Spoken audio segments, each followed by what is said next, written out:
Good morning mga Papsi, this is your boy McCoy. So tinahali tayo ng gising. So 5:38 in the morning na. So tinahali tayo. Bale gagawin natin, mag-aantay lang tayo ng booking.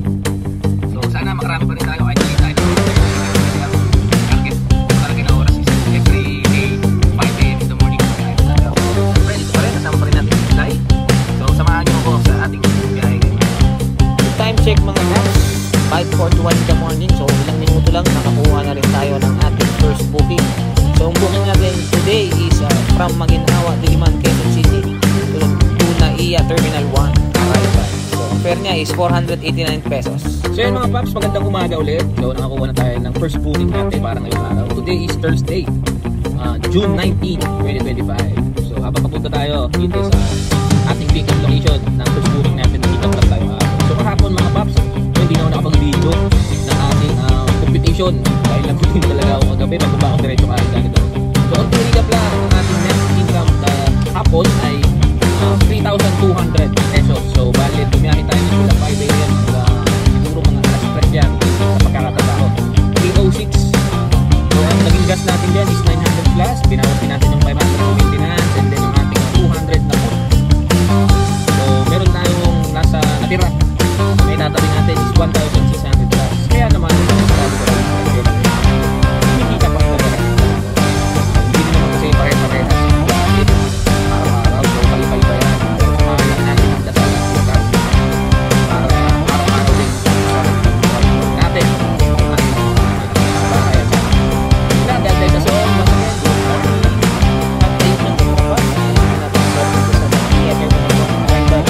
so kulang-kulang isang oras din natin siya ihatid. So napakaganda talaga pumiyahin ng umaga dahil walang ka-traffic. So abang-abang lang tayo ng ating next booking mga Papsi. So yun mga Paps, no? Kwento ko lang kasi kanina di ba nasa Terminal 1 tayo. So walang booking doon. So lumipat tayo ng Terminal 2. Sa mga TNB subscriber dyan na nakakilala yung mga nagtitinda ng taho doon. So bumili tayo ng taho doon kanina. Tapos tumambay tayo, biglang may dumating ng mga airport police. Buti tayo, hindi tayo masyado na pansin. Pero iisip ko ba baka nakikita sila. So isang malaking paalala lang, no? Siyempre hindi naman natin may iwasan yan dyan sa mga airport. Ayaw din natin masayang yung diesel natin nakaikot. Siyempre malaking mga oportunidad na naman sa airport tayo at makakuha ng magandang tulong. Pero samahan din natin ang ingat. So baka yung kinita natin mga Papsi mapunta na lang dun sa violation natin sa airport. Kaya sana doble ingat lang. So yun lang mga Paps, share ko lang. So time check mga Paps, so 8:14 na. So naghihintay lang tayo ng tuna, pero balde ang binigay sa atin mga Papsi, no? So napakagating mo natin yung umaga. From Taguig City to lang center of the Philippines. Ang fare niya is 809 pesos. Mga Paps, update lang ma'am, 9:55 AM na. Ito yung hindi ko kaya eh, sa umaga nakikita nyo yung tinapay. Siliti lang ako ng 5 AM. So para okay naman biyahe natin. Puro manakuha natin. So mamaya click ko sa inyo yan. So meron tayo na, dito na ako sa Quezon City pero maaga ba? So ano lang tayo, kahit saan pa tayo pwedeng mag-stop.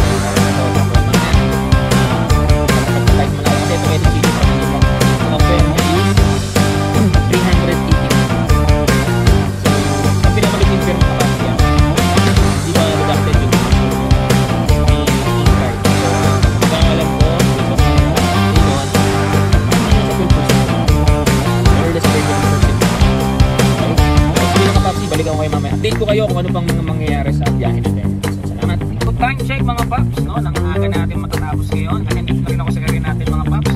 Pero check nyo naman, nakakauta na tayo. Dahil meron tayong mga tips na 110 pesos. Galing yung ano niya, yung amount na nakuha kong tip. So naka 3,000 na rin tayo mga Paps. 3,000 plus. So mamaya mas pupunin natin yan. Kaya abangan nyo yung ating computation kung magkano ang kinita natin. So yan mga Paps, no? Pupunin natin kung magkano yung kinita natin ngayong araw. Kanina sabi ko nung pinasa ko sa inyo, nasa 200 plus lang yung ating gross income. Pero nung pauwi ako nakuha ng 70 pesos yung nakahigit. Kinuha ko na kasi parang kabilang strict lang yung traffic doon. Kaya kinuha ko na rin. Maganda pa na doon, 100 binigay. Yung binigay lang is 76. So meron tayong tip na 110 kanina, 76, 24. 134 pesos pa yung ating naging tip ngayong araw. So sige, papakita ko sa inyo. So ayan po, Okay? So, i-calculator natin siya. So, 3,002 plus yung sinabi ko kanina na 134 equals to ito ang total gross income natin. 3,136 pesos. So, less natin yung ating gas.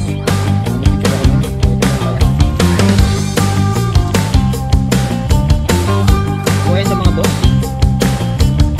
826. So, gawin natin 827. Minus 827. Minus 500. Wala tayong tabi na pang-tingnan. At natin kami kanina. Verify na. Sabi na ba? So, yun. 20 pesos.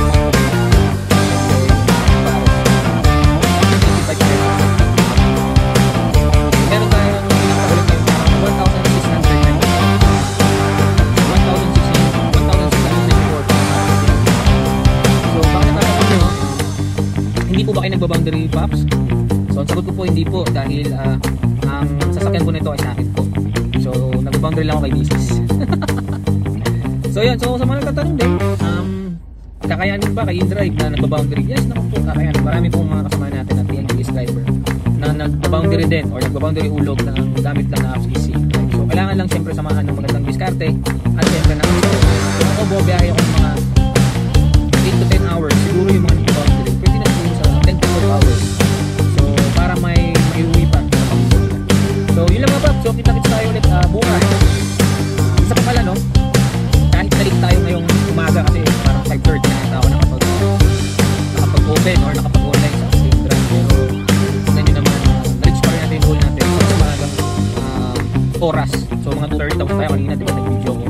So, yun yung sinasabi ko na kapag ikaw ay bumiyahe ng mas maaga or ng 5 AM onwards, mas madali mong ma-achieve yung goal. Kasi tututusin, mag-umal pa nga ngayon yung isa nung katulad kahapon. Ngayon mag-umal siya. Pero kahit ganun